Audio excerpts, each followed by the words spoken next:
Estratégicos para la Vida. Es un evento que pues será el escenario para tratar sobre la importancia de todo lo que tiene que ver con los humedales, sus desafíos contemporáneos, su vital influencia en la generación de vida. Pensamos y agradezco muchísimo a todos nuestros invitados especiales del día de hoy por su voluntad, por ayudarnos, digamos, a irradiar todo lo que tiene que ver con la información sobre los humedales. Hemos estado trabajando todos, yo creo, en estos últimos años sobre estos ecosistemas tan interesantes. Y pensamos, y agradezco mucho especialmente a Luis Antonio González, con quien trabajamos para la organización de este evento. Pensábamos, ¿por qué hablar de humedales? ¿Por qué hablar de humedales y por qué realizar un evento en torno a estos ecosistemas? Es porque necesitamos hablar acerca de su importancia, de su rol, de su papel.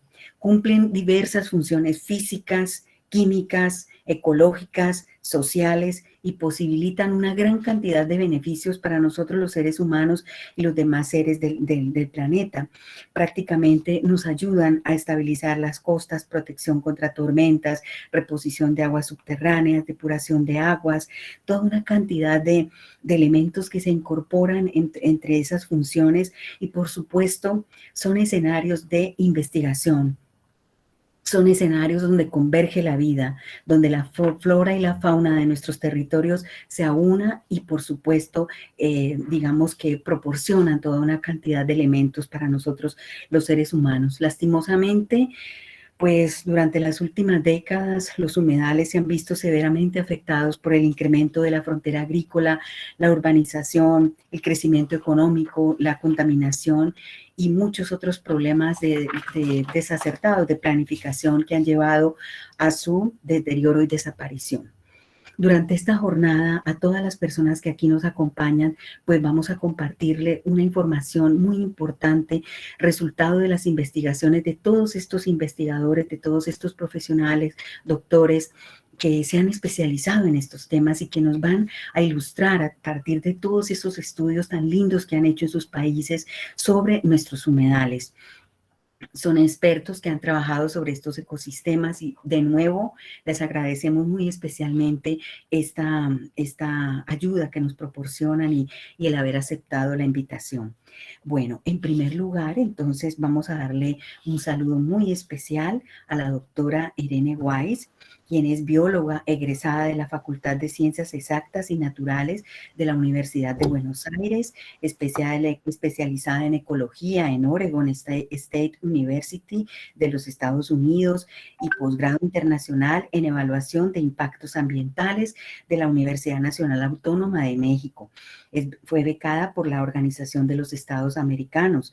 Es autora de más de 200 publicaciones, entre las que se cuentan 16 libros, notas de divulgación, artículos de educación ambiental y trabajos científicos de su especialidad, muchos de los cuales fueron presentados en congresos nacionales e internacionales. Por otra parte, acompañando a la doctora Weiss está el doctor César Limonta, quien es un gran productor escenotécnico de intervenciones artísticas. También es director de eventos y trabaja en la Secretaría de Deportes y Turismo de la Municipalidad de Rosario en Argentina.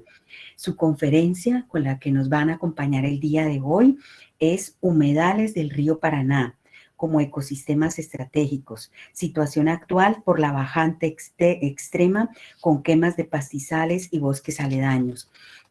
Aprovecho también para saludar a los doctores Percy Jiménez, Luis Carlos Marmolejo y Luis Antonio González, quienes también nos acompañarán. Entonces tiene la palabra la doctora Irene y el doctor César Limonta, y de nuevo muchas gracias, doctores. Una vez la doctora y el doctor César Limonta terminen su intervención, pues daremos lugar a la intervención del público por las dudas o inquietudes o comentarios que tengan frente a la exposición, a la conferencia que van a dictar nuestros invitados. Entonces tiene la palabra doctora y el señor César Limonta. Bienvenidos. Muchas gracias, gracias por la invitación, gracias a Luis Antonio por el contacto con ustedes, un placer enorme.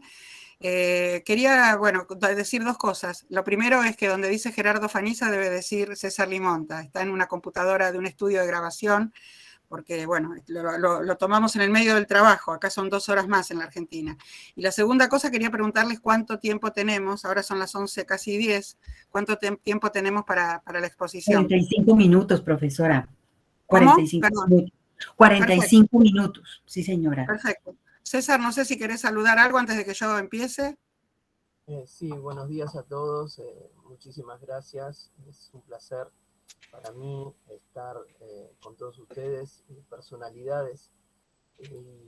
Solo soy un divulgador de un tema muy, muy delicado que sobre todo vivimos en esta ciudad de Rosario, Argentina, y a la vez represento a un equipo de gente a través de nuestro material audiovisual, donde también participó la doctora Irene y nos dio realmente todo un asesoramiento, y ahora en breve vamos a contar y una gran experiencia de la cual hemos participado hace ya un año de esto, y a pesar que estamos luchando por mejorar la situación, seguimos divulgando y denunciando una catástrofe que sucedió y seguirá sucediendo en cuanto no tengamos leyes.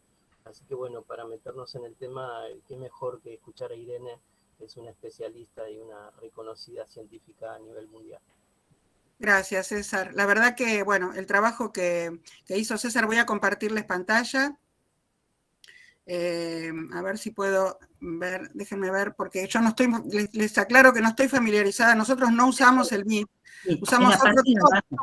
Sí, pero lo que me dice, una ventana, una pestaña. Sí.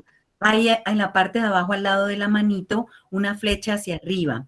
Entonces tienes que hundirle allí, profe. Sí, ya sé, querida, ya sé, pero dice toda su pantalla, una ventana, una pestaña. Toda tu pantalla, profe. Dile allí. A ver. Intentemos allí, a ver. Eso, ya está, ya empezó allí a presentarse. ¿Ahí lo ven la presentación? Allí estamos viendo lo que tú tienes en el computador, sí. Ahora ¿No ven entonces hay que darle clic en tu presentación. Lo acabo de hacer, pero no, tiene que ser una pestaña. Le digo porque el Meet es muy diferente al Zoom en ese sentido y déjeme un momento. Bueno, sí, señora. No, es una pestaña, porque si no, no me va a abrir. Bien. Tengo que poder ver en la pestaña lo que estoy abriendo y en realidad no me aparece. Ese es el problema que tiene el Meet. Nosotros por eso no lo usamos. Para ser honesta, lo detestamos acá. Pero bueno, déjeme ver, porque tengo abierta la presentación y no entiendo por qué no me la muestra. A ver.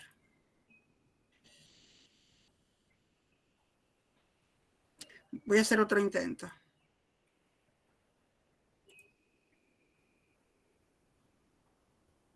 Bueno, yo voy a poner toda mi pantalla y ustedes me van a decir si lo ven o no.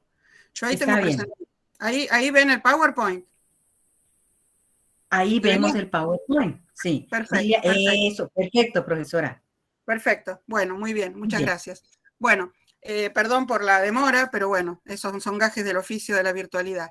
Bueno, nosotros le hemos puesto a esta presentación Ciencia y Arte unidos en la comunicación sobre los humedales del río Paraná, ecosistemas indispensables para la vida, porque realmente está, más allá de la gran bajante histórica que tiene el río Paraná en este momento, que hace 77 años que no ocurría, está teniendo quemas permanentes, que es lo que decía César recién, que es algo que se hace de manera intencional para blanquear los campos.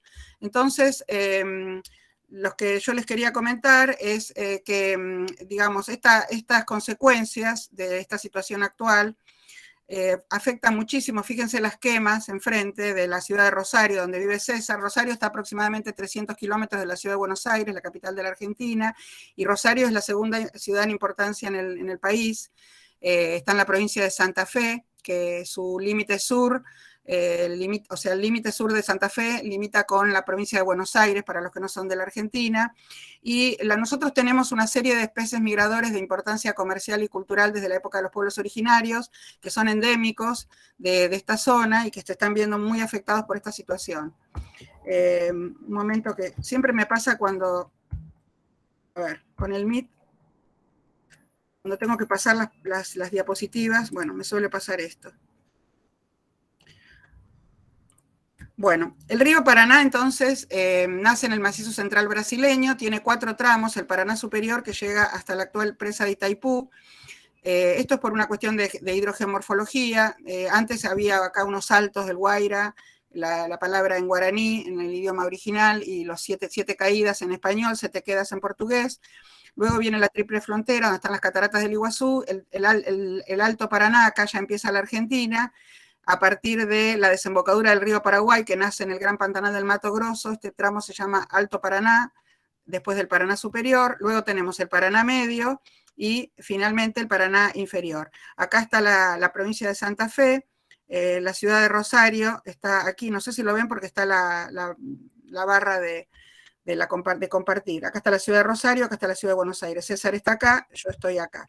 Y esta es una zona del delta, del alto, medio y bajo delta, que está sufriendo quemas impresionantes, ¿no? En este momento, y bueno, eso no cesó nunca. En pandemia fue peor que en otros momentos, porque además el río Paraná, como les decía recién, tiene una bajante histórica tremenda.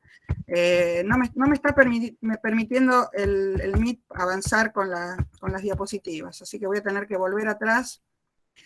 Y bueno, en el Pantanal del Mato Grosso realmente hay una situación muy excepcional, porque el río Paraguay, cuando nace ahí, tiene un delay en su creciente y en su bajante que hace que, por suerte, cuando llega el río Paraná, no se nos inunde a nosotros toda la zona, digamos, noreste de la Argentina. Y luego, a partir de la desembocadura del río Paraguay, ya en el Paraná Medio, comienzan las lagunas isleñas que forman parte del valle de inundación del río Paraná. Todo esto está seco. Aparte se da una situación increíble, que es el río Bermejo, que es un río que desemboca en el último tramo del río Paraguay. Cuando llega al Paraná, tiene una densidad tremenda y recién 400 o 500 kilómetros aguas abajo, las aguas se mezclan. Ustedes pueden ver acá, esto es una foto aérea desde aguas arriba hacia aguas abajo, la desembocadura del río Paraguay en el río Paraná, cómo las aguas no se mezclan, y esto es por una enorme cantidad de, sobre todo arcillas, que después llegan hasta el estuario del río de la Plata, y es lo que le da el color marrón a nuestro estuario. Fíjense cómo son muchos kilómetros de valle de inundación donde las aguas no se mezclan, ¿no? Es increíble. Esta es una foto, digamos, resumida de Landsat, cuando yo hice mi tesis con plumín y tinta china, porque no había programas de dibujo de computación en esa época. Yo soy grande, tengo 64 años, les cuento a los jóvenes que están escuchando la presentación.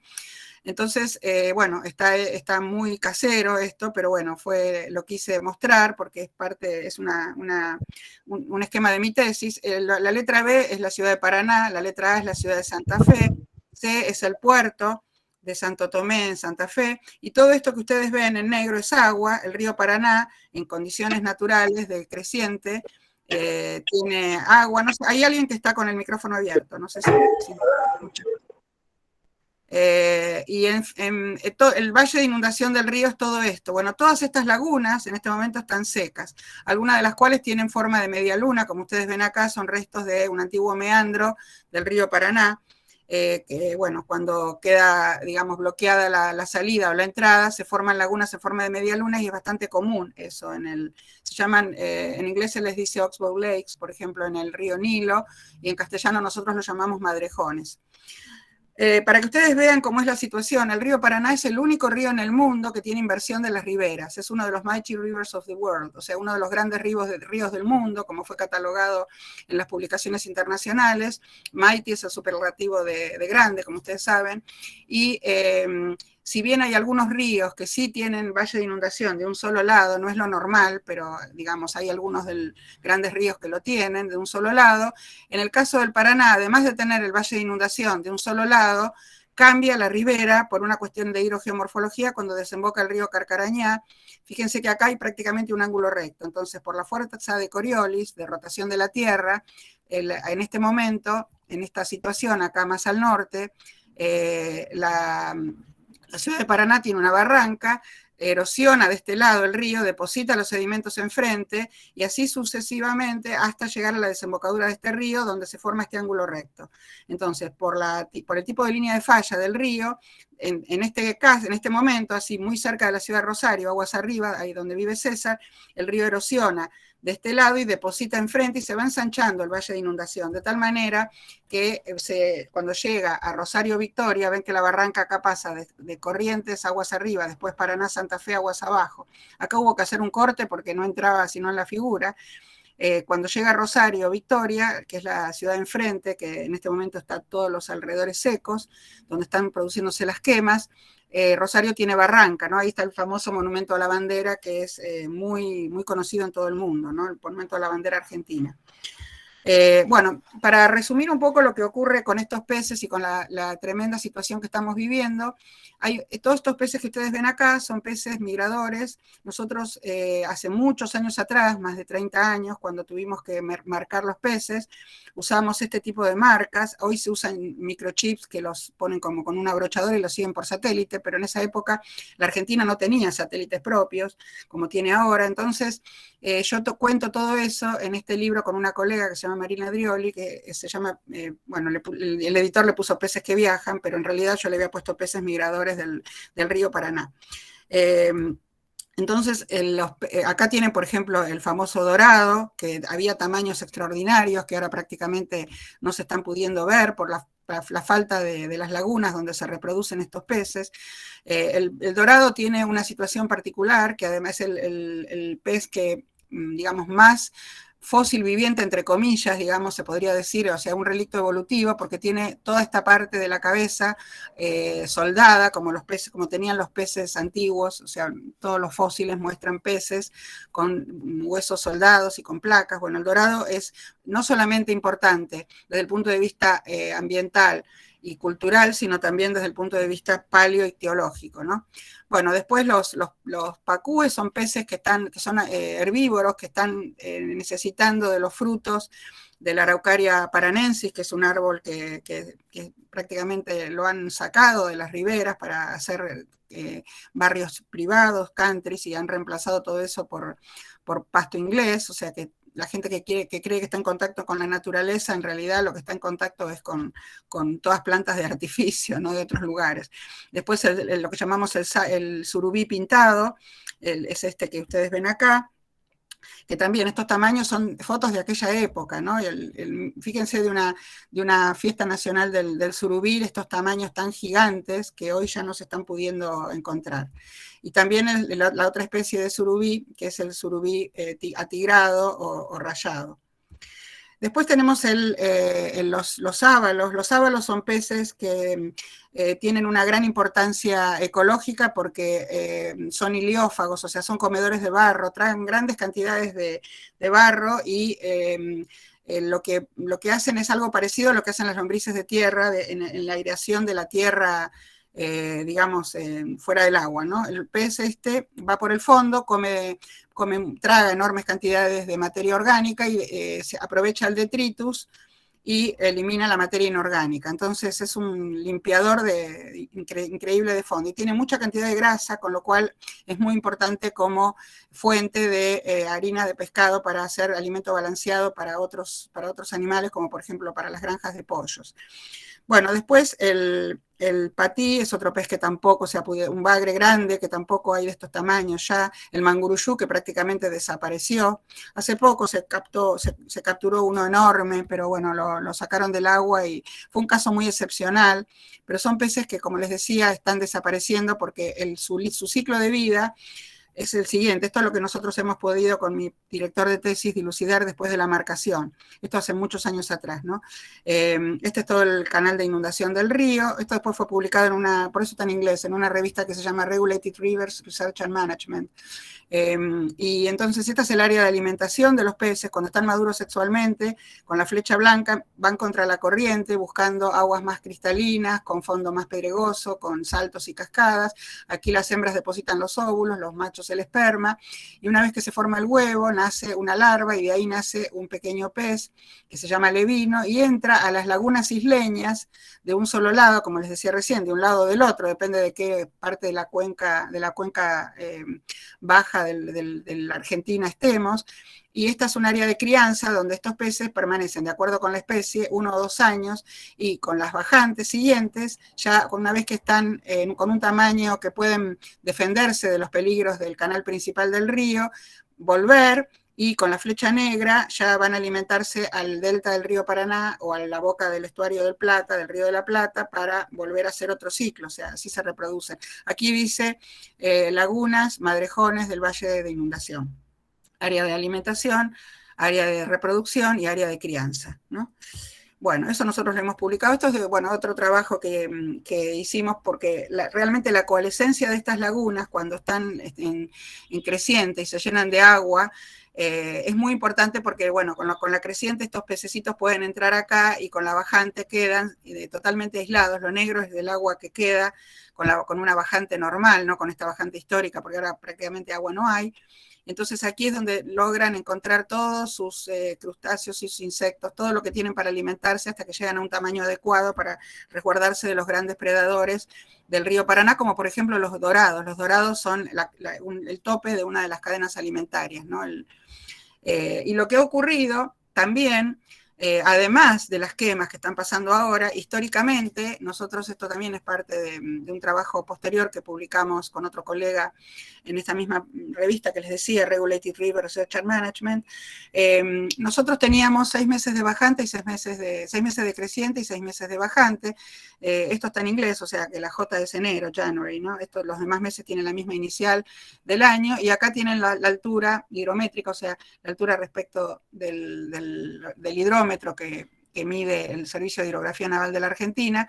Lo que ocurrió es que este es esto que ustedes ven acá, es la curva normal que se tomó en una publicación del año 1948. ¿Y por qué menciono la fecha? Porque a partir de 1950 en adelante, Brasil construyó una enorme cantidad de embalses, grandes presas, que hicieron que se cambiara completamente el régimen hidrológico del río. A eso hay que sumarle que 100 años atrás empezó con toda la deforestación de la alta cuenca, sobre todo del estado de San Pablo, cuando decidieron talar la floresta y cultivar cacao y café, y bueno, de hecho se han convertido en uno de los productores del mundo más importantes de cacao y café, pero eso hizo que la selva desapareciera en esa zona, quedó solamente el 3% y todos los sedimentos que el bosque no pudo retener, porque las lluvias con 2 cultivos no es lo mismo que todo un bosque, que actúa como de paraguas, cayó todo ese sedimento al río, y bueno, lo que ocurrió fue que teníamos de pronto crecientes extraordinarias cuando había bajante, luego bajante cuando había creciente, y luego una bajante que nunca se produjo con creciente permanente. Y estos ritmos raros ocurrieron año tras año, y se levantó 1 metro, de 3 a 4 metros, el promedio, digamos, del río. Esto fue una verdadera situación, como para decir que a partir de los años 50 con las represas hasta los años 80, ustedes saben que la climatología, digamos, tiene un statement, ¿cómo se dice? Como una cosa fija que dice que solamente después de 30 años se puede saber que hay un cambio de clima, que no es lo mismo que el tiempo meteorológico que nos da el pronóstico de un día para el otro. Entonces acá realmente hubo un cambio de clima porque 3 décadas después el río se volvió completamente errático. Bueno, a esta situación hay que sumarle la cuestión de las quemas. Cuando estoy mucho tiempo en una diapositiva se me traba. Tengo que hacer esto, disculpen. Eso me pasa solamente con el Meet, no sé por qué. Bueno, entonces, el río Paraná, bueno, como ven, deja un montón de bancos ahora. Estas son algunas fotos históricas que estuvieron recorriendo el mundo. Les voy a mostrar rápidamente para poder ir al video que hizo César para contarles, digamos, con esta introducción la situación. Este es un fotógrafo muy importante rosarino que hizo fotos para la National Geographic, para el New York Times, ahora también se publicó en el Washington Post. Y la verdad es que dejó en claro la situación calamitosa que está pasando. Fíjense que todo esto normalmente estaría cubierto por agua en esta época del año, ¿no? Los caños pluviales y cloacales quedaron afuera. Esto que se ve acá es el puente Rosario Victoria, las lanchas, por supuesto, todas varadas, y las fotos aéreas con dron. Hay algunos otros fotógrafos también, ¿no? que mostraron lo mismo, y la verdad que la situación es tremenda. Esta es la que se publicó hace poco en el Washington Post y que es una foto que estuvo premiada. Bueno, acá tienen el Monumento a la Bandera, en la ciudad de Rosario, en La Barranca, donde vive César, y enfrente se ven el humo de las quemas. Estas son las lagunas isleñas que tienen poco o casi nada de agua, que normalmente tendría que estar cubiertas de agua, y esta es digamos, la zona ribereña desde donde César puso toda esta intervención lumínica que yo ahora les voy a mostrar y que después él les va a contar de qué se trata. Este videoclip nosotros lo presentamos en los premios Latinoamérica Verde y obtuvo el segundo lugar en la categoría de comunicación en el mes de abril. Entró dentro de los 500 mejores entre miles. Luego el 1 de mayo quedó como finalista. Competimos con Colombia, que nos ganó en muy buena ley, un grupo colombiano que hizo una intervención con canciones hermosas, y quedó en tercer lugar después de nosotros Estados Unidos. Así que ganamos el segundo lugar en esta terna de comunicación, ¿no? Bueno, voy a poner el video y así luego ustedes presten atención, espero que lo escuchen y lo vean bien. Ustedes me dirán, porque el Meet no tiene como el Zoom la posibilidad de compartir el sonido a partir de la computadora, así que ustedes me van a decir si se escucha. Igual es muy importante que se escuche la canción de Rubén Goldín, que es una canción original que la hizo a pedido ustedes díganme si se escucha, por favor. Sí, se escucha, doctora Walsh. Perfecto. Sí.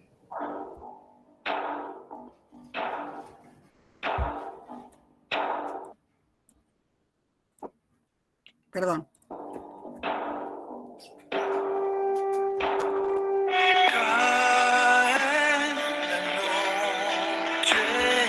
Sobre la tierra caliente, soy un animal.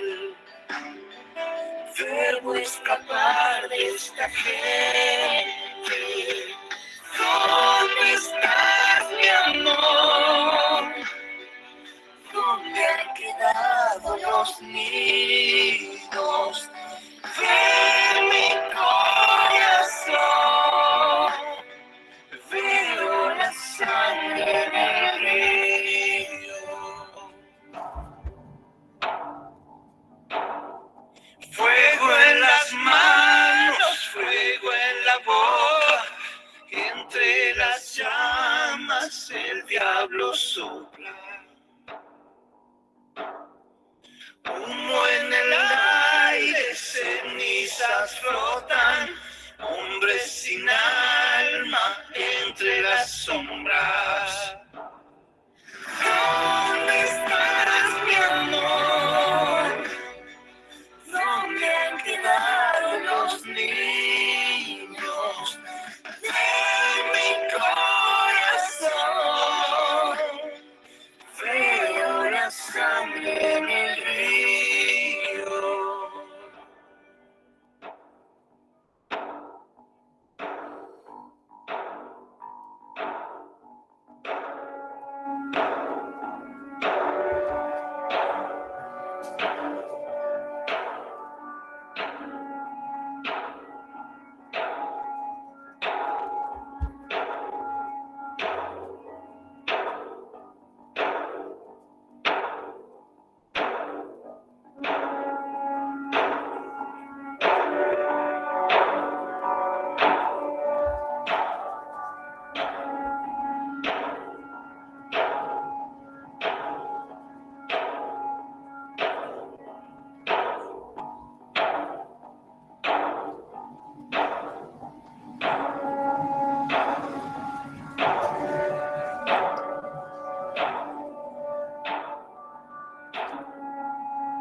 Bueno, antes de darle la palabra a César, déjenme decirles una cosita, porque quiero que presten atención, sobre todo porque sé que mis colegas que van a exponer, más la gente que está escuchando, muchos son ecólogos, biólogos. Ustedes presten atención a este movimiento de las luces, que fue lo que yo lo asesoré a César, porque piensen que tuvieron que romper el fotoperíodo de las plantas y de los animales para poner luces de noche. Entonces hubo que hacer digamos, a través de una fórmula, de qué manera se tenían que mover esas luces muy rápidamente para no cortar el fotoperíodo de las plantas. Esto que ustedes ven acá es digamos, son los hashtags que recorrieron las redes sociales, porque nosotros tuvimos 15 proyectos, se cayó 3 veces la ley de humedales, porque los productores que incendian los campos para blanquearlos, que crían ganado y que plantan soja, no quieren la ley de humedales, no quieren que se los regule. Entonces hubo 15 proyectos, hasta ahora no tenemos ninguna ley, la ley que se consensuó está por perder estado parlamentario a fin de año si no se trata en este momento en el Congreso, solamente pasó por una comisión, faltan otras comisiones, y está frenada, está cajoneada. Entonces, ya pasó en el 2013 y en el 2016, no queremos que por tercera vez pase lo mismo. Entonces, la verdad es que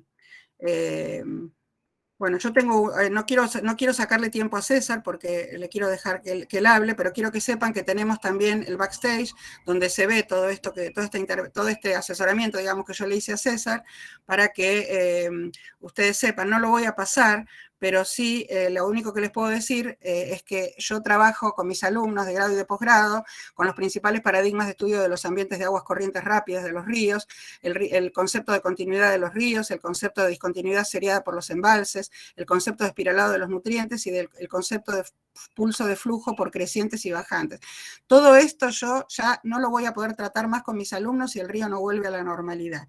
Así que yo dejo de compartir para darle la palabra a César y después al final saludarlos. Mientras César habla, lo que voy a hacer es pasarles acá en el chat para que ustedes puedan tener los links de los dos videos, tanto del backstage como del video original que compitió en los premios. Es un video de 3 minutos 23 segundos, pero yo no sé si ustedes alcanzaron a escuchar bien la canción. Yo la escuché bien, pero como esto dependemos de internet, nunca sé si se frena o no se frena el video. Así que por las dudas yo se los voy a anotar mientras habla César aquí en el chat. Así que bueno, muchas gracias por la atención, y César, que para los que entraron tarde, donde dice Gerardo Faniza, debe decir César Limonta, es el nombre del real. Bueno, vuelvo a agradecer la posibilidad de intervenir en esta tan interesante reunión con muchos profesores, científicos, doctores, donde se está tratando algo tan importante como es el ambiente y la preservación de los espacios. Nosotros tuvimos una experiencia bastante mala acá el año pasado. Se veía en medio de la pandemia, donde era casi imposible hacer cosas por ciertas prohibiciones, ciertos protocolos que teníamos acá en todo el país, sobre todo en esta ciudad, que es una ciudad grande, como decía bien Irene al principio, la segunda en importancia en nuestro país, Argentina. Yo vivo en la ciudad de Rosario, que a menos de entre 1 kilómetro y 800 metros ya tenemos toda una isla que va paralela a la ribera, y donde se generaban focos de incendios que al principio arrancaron como otras veces, pero esta vez iban creciendo de una manera terrible. El humo llegaba muchísimo, se despertaba con ese olor a cualquier hora. Las cenizas viajaban a muchos kilómetros. Por ejemplo, para tener una idea de la costa, podía ver a más de 50 cuadras yendo en dirección contraria, toda alfombras de ceniza, bueno, y eso a la vez perjudicaba la salud de los habitantes de nuestra ciudad. Empezaron a muchos videos y fotos en redes donde cada vez era peor, y ya yo soy un amante de los animales sobre todo, y veía animales que no tenían dónde escapar, muchos morían quemados, y eso fue lo que me movilizó, poner un punto límite como para decir, bueno, hay que salir, al hacer esta denuncia, porque realmente la parte política era muy compleja, porque son dos provincias que se dividen por un río.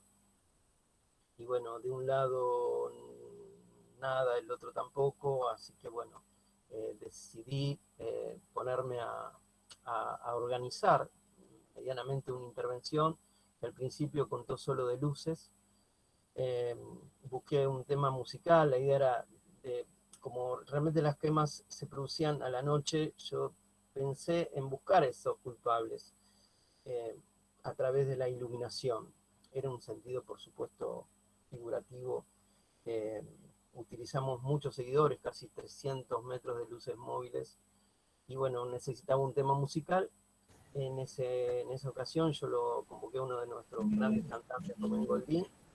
Perdón, perdón, César, es que nos dicen acá en el chat que casi no se escucha muy bien. Si pudiéramos tratar de... Sí, eso, a ver si de pronto se escucha mejor. A ver, Sí, ahora puedo ahora hablar se un poco escucha mucho fuerte. mejor. Bueno, Eso, gracias, César. no, al Bueno, contrario. bueno. Yo convoqué a este artista Rubén Goldín como para tener un tema musical. Se me ocurrió el himno argentino, pero él me propuso hacer un tema especial para eso. Bueno, esto resuelto, después la duda, ¿qué sucedía si nosotros también, por un lado, queríamos referenciar algo para combatir de manera positiva y no meternos en un rollo de poder generar algún impacto en base a la luz, como contaba Irene sobre los fotoperiodos? Ahí fue que me contacté con Irene, ella nos empezó a asesorar de qué manera hacerlo, y bueno, y de a poco se fue sumando más gente. Las imágenes de drones que vieron es de una empresa Aeropro, que también, bueno, figuran los créditos, las luces de una empresa de Ligio, y todos participamos y de golpe éramos un montón. Por suerte nadie, por supuesto, con ningún otro interés que el tratar de colaborar y mostrar con algo. Bueno, de ahí terminó saliendo este videoclip que ustedes pueden ver, o pudieron ver, mejor dicho. Y meses más tarde, Irene también me convoca para ella, era embajadora o sigue siendo de los premios Latinoamérica Verde. Nos invita a participar, fue algo muy complejo. Yo no pertenezco a la ciencia, sinceramente. Así que ella nos asesoró y íbamos pasando etapas donde íbamos quedando seleccionados. Ya nos comentan que de miles de proyectos habíamos quedado entre los 500 mejores en dos rubros, dos categorías: políticas públicas y comunicación. Después, al tiempo, nos comunican que quedamos ternados en el área solo de comunicación. Y ahí en la final, bueno, pudimos, gracias a todo el esfuerzo y dedicación, pudimos contar con un segundo puesto, que para nosotros fue maravilloso, porque pudimos, a través de ese título, por así decirlo, volver a poner en agenda este problema tan importante y que sigue sucediendo, quizá a menor escala, pero sigue sucediendo, porque ¿cómo decirlo? Lo peor de todo esto es que no haya leyes que amparen y cualquiera hace lo que quiere, y eso es lo que lamentablemente no nos deja ponerle un punto final. No quiero ser más extenso, es solo bosquejar lo que vieron. Creo que no hace falta mucho que decir, viendo todo esto que es la situación en base a un pequeño y sencillo video musical.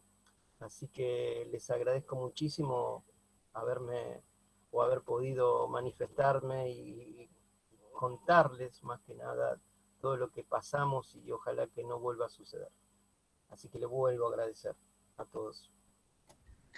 Quiero agregar una cosita.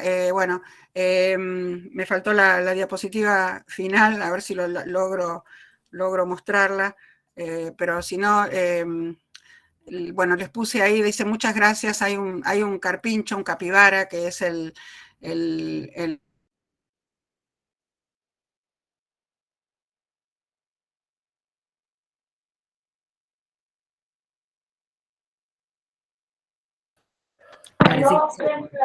Parece que se desconectó la profesora. Perdón, Ya no volví. sé lo que pasó, no sé lo que pasó. Hubo un pestañeo con la luz, probablemente es Bueno, está bien, profesora. un bajón de luz, disculpen. Estoy de vuelta acá. No, lo que les decía es que la última diapositiva estaba el capibara o carpincho, que también es el roedor más grande del mundo, que es un símbolo de nuestros valles aluviales, para no compartirles de vuelta la presentación, y que estaban nuestros Instagram, que tanto César como yo contestamos personalmente todas las consultas en privado del Instagram. Yo uso todas las redes sociales, uso Twitter, uso Facebook, uso LinkedIn, uso YouTube. Mi canal de YouTube no está monetizado, o sea que lo tengo como un servicio, con lo cual no tiene publicidad, o sea que si se quieren, está con mi nombre. En el Instagram, ojo que soy Weiss Irene al revés de todas las redes sociales, porque Irene Weiss ya estaba ocupado con otra persona, así que si tiene que poner primero el apellido y después el nombre, en mi caso, y en el caso de César, primero el nombre y después el apellido.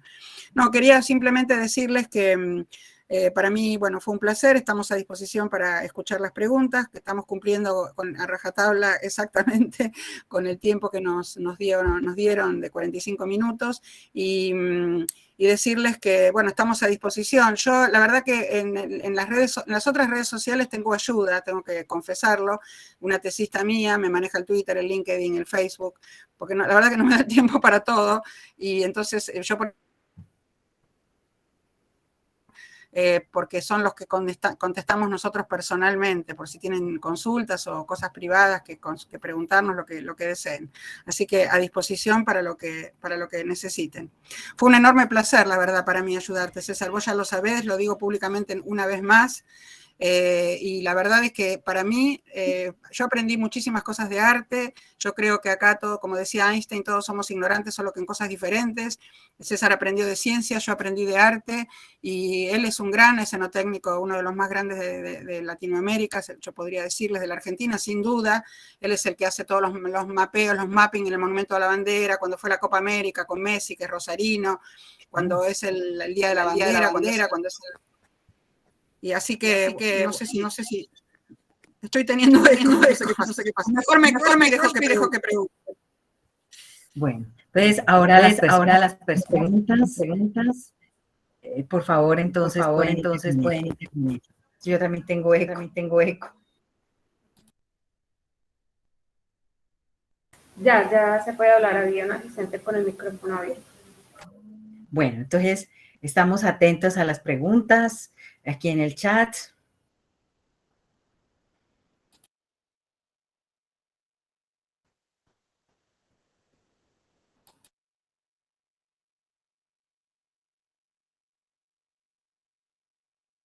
Bueno, mientras se animan a preguntar, quería preguntarte, profesora Irene, el tema de la construcción de toda esta cantidad de embalses en Brasil, por supuesto que tuvo un impacto supremamente severo a nivel de todo el río. Si de pronto pudiésemos ahondar eso, ¿en qué periodo más o menos se dio ese proceso de construcción de embalses, de represas, que digamos tienen por supuesto unos efectos bastante drásticos en todo lo que significa el manejo pues de humedales y de todo lo que representa el recorrido de los ríos, ¿no? La dinámica de los ríos. Sí, gracias por preguntarme. Yo no quise hacer eso muy extenso porque por el tiempo que tenemos, pero imagínense que yo todo esto lo doy en un cuatrimestre en la universidad. Los brasileños, con la mejor buena voluntad, pero en los años 50 del siglo XX, sin conocimiento del impacto de lo que era transformar un ambiente lótico, o sea, de aguas corrientes rápidas, en uno léntico, que son los embalses, hicieron alrededor de 500 embalses. Hay una obra sobre la OEA muy grande, que yo me acuerdo, bueno, de haberla visto en las bibliotecas en papel, supongo que ahora estará digitalizada, donde se ve un mapa con todos los grandes embalses de la alta cuenca. Más o menos un 8 o 9%, alrededor de 40, tienen más de 1000 megavatios de potencia, o sea, son de las presas las más grandes del mundo, ¿no? Como Itaipú, como Yacyretá, pero del lado, digamos, ellos tienen el río Tieté, por ejemplo, que pasa por San Pablo, ustedes saben que es la ciudad con el conurbano más grande de toda América del Sur, tiene tiene realmente que suministrarle agua y energía a una gran cantidad de empresas y sobre todo en las metalúrgicas. Yo, por ejemplo, tengo un Chevrolet y cada vez que yo compro un repuesto para mi auto dice hecho en Brasil. O sea, todo viene de Brasil para nosotros en muchas de las empresas. Entonces, ellos han hecho esa enorme cantidad de embalses pensando que usaban energía limpia. Esto empezó en la década del 50, que se dio en llamar la era de las represas. Pero a partir de ahí, ese no fue el único impacto, digamos, de cambiar el clima que yo les comenté. El problema fue que también apareció, o reapareció, mejor dicho, que estaba muy limitada con los ríos encajonados en líneas de falla, en la zona de altura. Reapareció en los embalses la esquistosomiasis, o el mal de las represas, como se lo llama, esquistosoma manzoni, que es una enfermedad que produce un trematode, para los que son biólogos ecólogos, para el resto puede ser un poco chino lo que estoy diciendo, pero es un trematode que necesita cambiar de fisonomía, digamos, tiene un ciclo de vida muy complejo y necesita un caracol para transformarse y después entrar en un mamífero, o sea, que entre en un ser humano es una casualidad, pero también se entra en los animales que se acercan a tomar agua. Estos embalses están siendo usados para recreación, entonces la gente se baña, usa motos de agua, tiene casas de fin de semana a la orilla, y en realidad mucha gente se enfermó de esquistosomiasis por esta situación. Y bueno, la verdad es que todo eso se produjo por falta de conocimiento. O sea, ustedes saben que la gran cantidad de los problemas ambientales que tenemos son por negligencia, por la falta de conocimiento. No sé si contesté su pregunta. Muy bien, doctora Irene. Claudia Marcela, ten la amabilidad. Hay varias preguntas de parte de las personas asistentes. Ten la amabilidad de ir leyéndole a la profesora Irene. Claro que sí. Hay una asistente que aparece con el nombre OAO. Ella pregunta, después de las actividades realizadas, ¿el gobierno local prestó algo de atención? ¿Cuál ha sido la respuesta de la comunidad con respecto a lo que ocurre con los humedales? Bueno, realmente fue a partir de la emergencia hídrica que tenemos este año, desde el año 1944, que no se producía una bajante tan extraordinaria, porque en el verano debió recuperarse el río, como yo les mostré históricamente que tenía 6 meses de creciente y 6 meses de bajante. Los peces se adaptaron a esas crecientes y esas bajantes por su ciclo de vida, justamente estos peces migradores. Lo que hizo el gobierno fue, con la bajante, que realmente está, Rosario, sobre todo donde vive César, está sufriendo una situación muy difícil por el agua que está haciendo limitada, se le pidió a los porteros que no limpiaran, o sea, a los encargados de los edificios que no limpiaran las veredas con agua, a la gente que no lavara los autos, o sea, todo lo que se puede evitar, que se deje el agua en tiempo de pandemia, obviamente para la higiene personal y para el suministro de la población. Lo que hizo el gobierno es declarar por decreto la emergencia hídrica. Eso fue hace relativamente poco, por consejo del Instituto Nacional del Agua, el INA, que es un instituto que depende del gobierno de la nación, y hay 7 provincias en emergencia hídrica, o sea, toda la Mesopotamia argentina más la Pampa húmeda.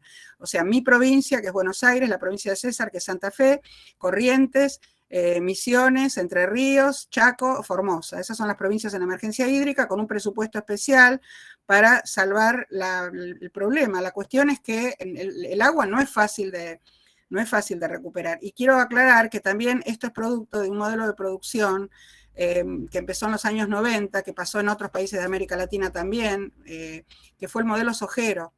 La Argentina es uno de los países que más soja tiene plantada, y ustedes saben que la soja tiene una huella hídrica, un agua virtual muy fuerte, o sea, toma mucha agua durante todo el proceso de cultivo. Entonces, cuando esa soja es exportada, si bien se paga bien, pero cuando es exportada, por ejemplo, a China, no se paga el agua como insumo. Eso pasa con muchos cultivos. Entonces, la única manera realmente de hacer frente a esta emergencia es también pensar en cambiar el modelo de producción que tenemos. Eso es algo que venimos trabajando con la gente de la Facultad de Agronomía de la Universidad de Buenos Aires, que es otra de las universidades donde doy clase yo en posgrado. O sea, no es la universidad mía donde doy la carrera de grado, pero el problema es que los agrónomos fueron formados, sobre todo los de mi generación, con un modelo de producción, hacerlo a cualquier costo y a cualquier ritmo, y eso ya no puede ser más en un río como el río Paraná, que está teniendo estos problemas. Si quieren yo puedo leer tranquilamente, después Clara Marcela, para ser más rápido, digo, para no quitarle a mis colegas tiempo. Clara Marcela dice, ¿en qué estado se encuentran los humedales urbanos y si la normativa que mencionó también incluye regulación? En realidad la normativa incluye una conservación, no protección. Ustedes saben que protección es algo que no se puede hacer nada y conservar significa que también se puede producir. Lo que pasa que la ley lo que prevé es hacer, yo trabajé en el cuerpo de la ley, es hacer un inventario de los humedales, porque nadie puede, digamos, poner una ley sobre algo que no conoce. Hay muchísimos humedales, entonces saber cuáles son, dónde están, qué tipo de producción tienen, y ahí regularlos. El problema es que la gente que trabaja con el agro, digamos, en general, no leyó la ley, pero se opone por las dudas. O sea, se trata, no es preservación absoluta, es conservación con producción. Entonces, la regulación prevé eso. Lo que pasa es que está frenada en el Congreso porque hay muchos intereses, la sociedad rural argentina, hay muchos intereses que están detrás de esto y que no quieren que la ley avance. Después dice, Irene, no se preocupe porque este panorama con los humedales es igual en todas partes. Aquí en Colombia tenemos los límites de humedales invadidos por cultivos de caña y de pastos, también hay quemas. Sí, lo sé, Ligia, lo sé, pero creo que no llega a la situación que estamos viviendo nosotros acá. Es tremendo. Porque además el Paraná, piensen que, como yo les decía, es uno de los 10 ríos más grandes del mundo. Esto no se los dije. Es el número 10 en caudal, después del río, de los grandes ríos, digamos, gigantes, ¿no? Del Amazonas, del Nilo, del Amarillo, del Yangtze. O sea, es uno de los Mighty Rivers of the World. De hecho, con el doctor Boneto habíamos hecho un capítulo para un libro que se hizo en una editorial extranjera de casi 2000 páginas que se llama The Mighty Rivers of the World, y nos dijeron que escribiéramos el capítulo cuando yo estaba haciendo la tesis.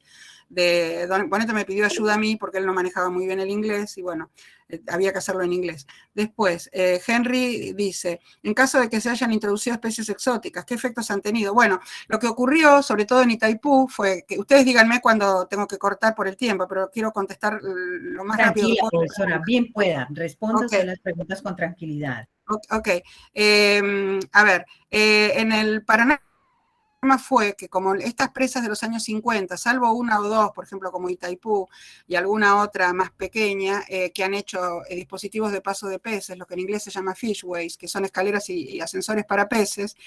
En todo el resto no hicieron esto, porque no sabían en realidad que estos peces migraban. Eso se supo, se presumía, pero no estaba comprobado científicamente. Entonces, lo que hicieron fue hacer muchas estaciones de piscicultura, y de pronto los piscicultores pensaron que era mucho más redituable traer peces del Amazonas, como el Arapaima gigas, que es el pez de agua dulce más grande del mundo, que llega hasta 4 metros, el tucunaré, que es el Cicla ocellaris, que es muy predador, incluso preda el dorado, que está, digamos, que es el tope de la cadena nuestra, como les decía, y con los saltos de Guaira o las 7 caídas, eso era imposible. A lo largo de la evolución, los peces quedaron, digamos, son las mismas familias, los mismos géneros, pero diferentes especies, aguas arriba de las 7 caídas y aguas abajo.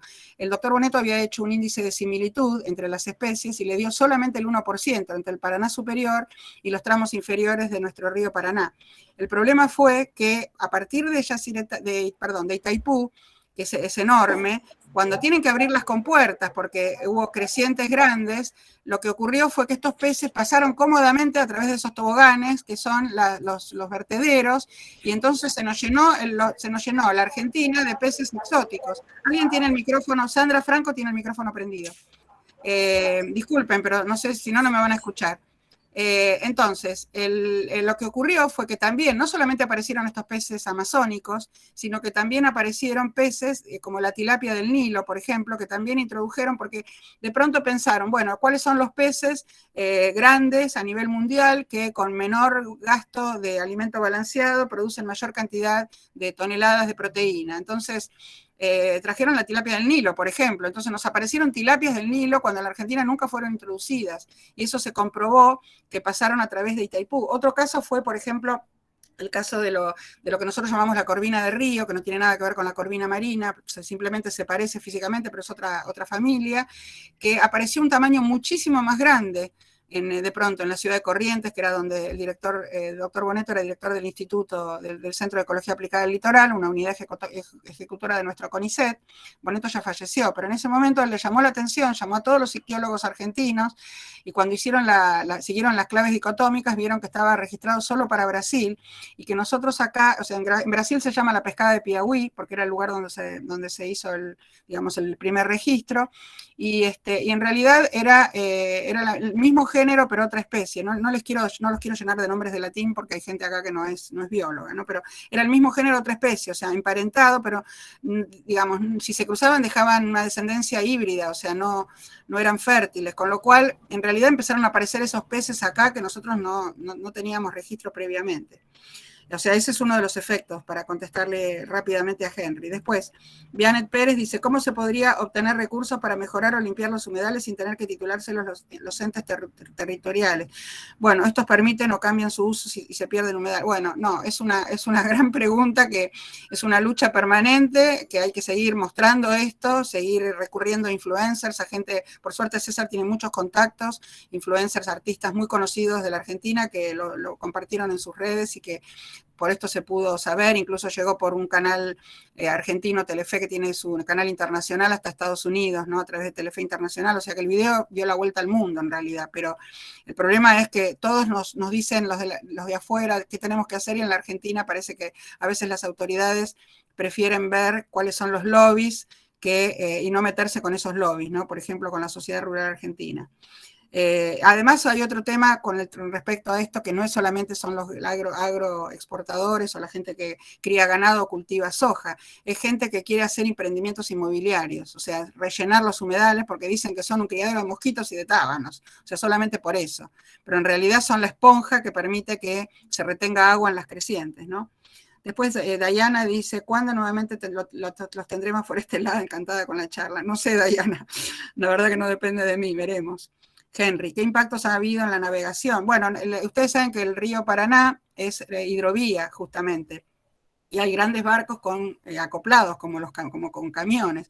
Y el impacto justamente es porque en este momento casi no tiene agua, entonces los barcos de gran calado difícilmente pueden entrar. Llegan al puerto de Buenos Aires, tienen que trazar el transbordo de la mercadería parcialmente, porque no entra todo, en barcos más chicos, de menor calado, y recién ahí llegar a otros puertos más hacia digamos, aguas arriba del río Paraná, porque no tienen posibilidad con su calado de pertenecer.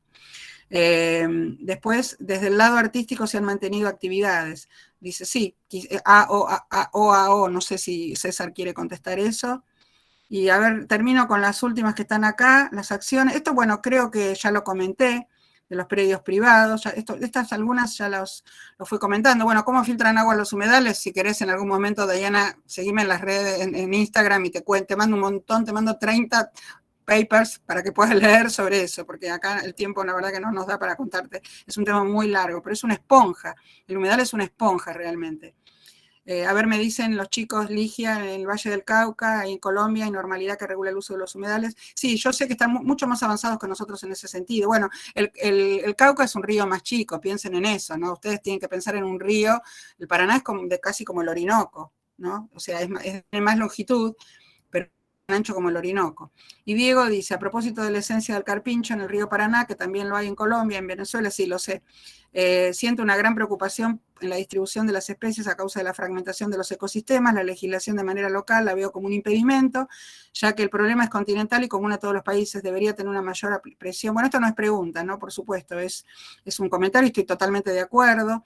Bueno, y las amenazas, si no tenemos ley, van a seguir siendo siempre las mismas. No sé si César quiere comentar la parte artística, que no me voy a meter en terreno que no conozco, o que conozco parcialmente. No, bueno, puedo hablar un poco de lo local, porque realmente es una de las zonas más afectadas, y de por sí hay un artista, Pablo Granados, es un actor, músico de acá de Argentina, pero él está radicado en Buenos Aires porque, bueno, es una estrella, una figura, estuvo mucho también trabajando en Ecuador, permanentemente publica cosas y las hace de una manera no solo editorial, sino le pone ciertas cuestiones. Y él es uno de los que más sostienen, porque realmente tiene muchísimos seguidores, creo que arriba de 1 millón. Él es uno de los que más aporta cosas, nos ayudó mucho en la divulgación nuestra. Este fin de semana se hace un recital acá local de bandas de rock que van a tocar por el tema de la preservación y el cuidado de los humedales. Yo he hecho varias intervenciones previas, mappings, rotulando edificios públicos con el hashtag no a la quema, más allá de estas luces que se vieron y el video. Pero bueno, lamentablemente hasta que no podamos tener una ley que realmente regule y prohíba muchas cosas, esto va a seguir avanzando, porque se para en un lado y aparece en el otro, todo sea por la ribera del río y algunos afluentes. Entonces los humedales lamentablemente se están perdiendo, estamos sufriendo muchas consecuencias de lo que es la vegetación, los animales, algunos animales autóctonos en peligro, especies, y bueno, lo único que deseamos es seguir sosteniendo, seguir divulgando. Es un problema de todos. Esto es como un poema de Bertolt Brecht, donde decía, como a mí no me toca, yo no hago problema, en síntesis, no resumo todo lo que dice en su... pero bueno, bueno, nada, qué sé yo. No tengo mucho, sinceramente, por conocer el tema más. El mundo rota, viaja y nos rotan los problemas. Entonces eso es una cuestión de que todos primero tengamos la conciencia necesaria, transmitamos de alguna manera o divulguemos de alguna manera esa toma de conciencia para que podamos sostener lo que tenemos. Hay cosas que creo que ya no tienen vuelta atrás, lamentablemente. Otras sí, tenemos que cuidar. Hay una frase que siempre dice Irene, que todos dicen cuidemos el planeta, pero realmente el planeta, lo digo medio en un tono sonriente, pero medio irónico, que se cuida solo. El planeta se cuida solo. Nosotros nos tenemos que cuidar a nosotros mismos en base a nuestro hábitat, cuidar nuestro hábitat para que eso sirva para que sigamos habitando de una manera sana. Y el arte da esa posibilidad desde la antigüedad de la manifestación y el respeto hacia la comunicación. Así que bueno, les agradezco y les vuelvo a agradecer muchísimo el haber podido participar en este importante encuentro. Bueno, y los saludos a ustedes. Cualquier cosa, yo más que nada me manejo con mi Instagram, que es César Limonta solamente. Y bueno, ahí tengo un poco de todo, un poco de... Sí, ya lo puse 2 veces o 3 en el chat, y decirles que lo que decía César es que el planeta se cuida solo, porque el planeta va a estar muy feliz cuando el ser humano desaparezca, cuando venga la extinción del ser humano, porque se va a recuperar de todo lo que le hicimos. Y no sé en qué primate evolucionará después el ser humano, vaya a saber en cuántas generaciones, ¿no? Lo digo en tono de humor, pero es una tragedia realmente. Así tragedia. Sí, bueno, entonces muchísimas gracias a la doctora Irene Weiss. No, gracias a ustedes. Gracias a César por aceptar nuestra invitación, quedamos muy complacidos. Muchas gracias por acompañarnos. Yo les pido que vean el backstage de 3 minutos, que no lo pasé para no sacarle tiempo a César, pero ahí se ve muy bien César con el barbijo, con la computadora, porque piensen que todas estas luces se manejan con una consola, con un programa de computadora, es muy complejo, usa reflectores de distinta longitud de onda. Vieron que cuando Rubén Goldín en la canción menciona Sangre en el Río, aparece rojo, al final aparece la bandera argentina con celeste y blanco. O sea, vean el backstage, que bueno, después ahí lo tenían en el chat. Si alguno escúchenme, si alguno no lo vio porque el chat se le perdió, ponen Irene Weiss en mi canal, aparezco como Irene Weiss de Badgen, con el nombre completo. Irene Weiss en YouTube, les van a ver mi canal y scrollean para abajo, lo van a encontrar el video y van a encontrar el backstage. Bueno, muchísimas gracias, profesora Irene. Muchas gracias. Gracias, César. Yo me quedo, lo liberamos a César, que tiene trabajo. Ah, bueno, está muy bien, César. Pero yo me quedo. Bueno, está muy bien. Bueno, entonces, seguidamente